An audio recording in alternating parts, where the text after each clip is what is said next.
Keluaran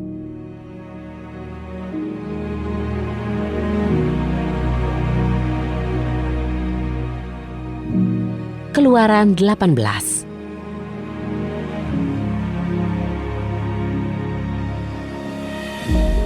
Yitro, imam di Midian, ayah mertua Musa, mendengar segala yang telah Elohim lakukan bagi Musa dan bagi Israel umatnya.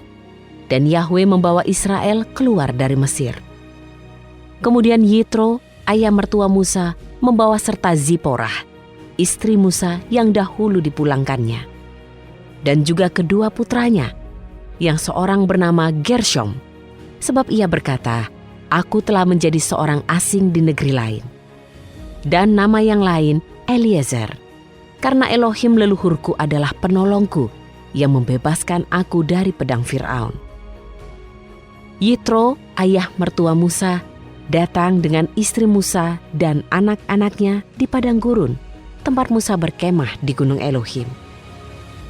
Yitro berkata kepada Musa, "Aku Yitro, ayah mertuamu, datang kepadamu dan istrimu serta kedua anaknya."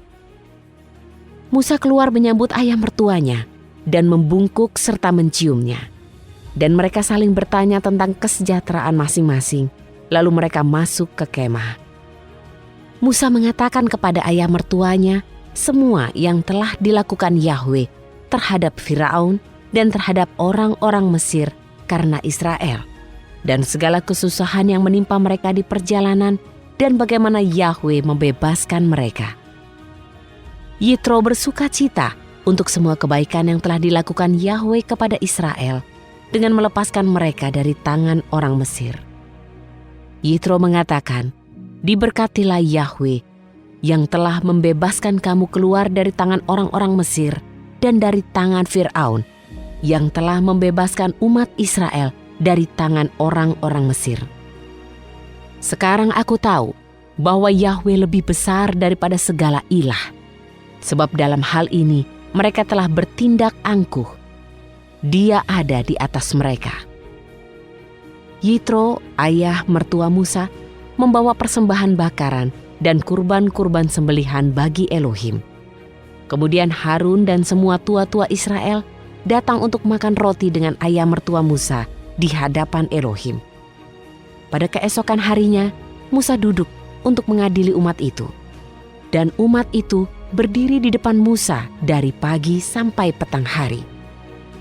Ketika ayah mertua Musa melihat semua yang sedang dilakukan terhadap umat itu, ia berkata, "Apakah ini yang sedang engkau lakukan terhadap umat itu?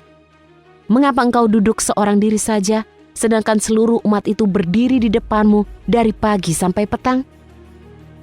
Dan Musa berkata kepada ayah mertuanya, "Sebab umat ini datang kepadaku untuk mencari Elohim. Ketika mereka ada masalah, mereka datang kepadaku, dan aku mengadili yang satu dengan yang lain, dan aku membuat mereka mengetahui ketetapan-ketetapan dan hukum Elohim." Yitro berkata kepada Musa, "Perkara yang engkau perbuat itu tidaklah baik. Engkau pasti akan sangat lelah, baik engkau dan umat yang menyertaimu itu. Karena hal itu sangatlah berat bagimu. Engkau tidak akan mampu melakukan itu sendirian. Sekarang dengarlah suaraku. Aku akan memberi nasihat kepadamu, dan Elohim akan besertamu. Adapun engkau wakililah umat ini di hadapan Elohim, supaya engkau dapat membawa perkara-perkara itu kepada Elohim. Engkau harus mengajarkan ketetapan-ketetapan dan Taurat itu kepada mereka, dan harus menunjukkan jalan yang harus mereka tempuh dan pekerjaan yang harus mereka lakukan. Selain itu, haruslah engkau memilih pria-pria dari antara umat itu yang cakap, takut akan Elohim, benar, dan membenci ketamakan. Tempatkan orang-orang seperti itu menjadi pemimpin 1.000 orang, dan pemimpin 100 orang, pemimpin 50 orang, dan pemimpin 10 orang. Biarlah mereka yang mengadili umat itu pada setiap waktu. Setiap perkara besar, mereka akan membawanya kepadamu, dan setiap perkara kecil, mereka harus mengadilinya. Hal ini akan meringankan pekerjaanmu, dan mereka bersama engkau akan turut menanggungnya. Jika engkau melakukan hal ini dan Elohim juga memerintahkannya kepadamu, maka engkau akan mampu bertahan, dan semua umat itu pun akan pulang ke rumahnya dengan damai." Jadi Musa mendengarkan suara ayah mertuanya itu dan melakukan semua yang telah dikatakannya.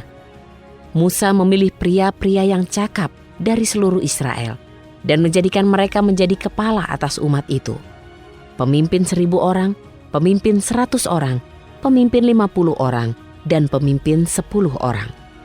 Mereka mengadili umat itu setiap waktu. Perkara-perkara yang besar mereka bawa kepada Musa, tetapi setiap perkara kecil mereka mengadilinya sendiri. Musa membiarkan ayah mertuanya pergi dan pulang ke negerinya sendiri.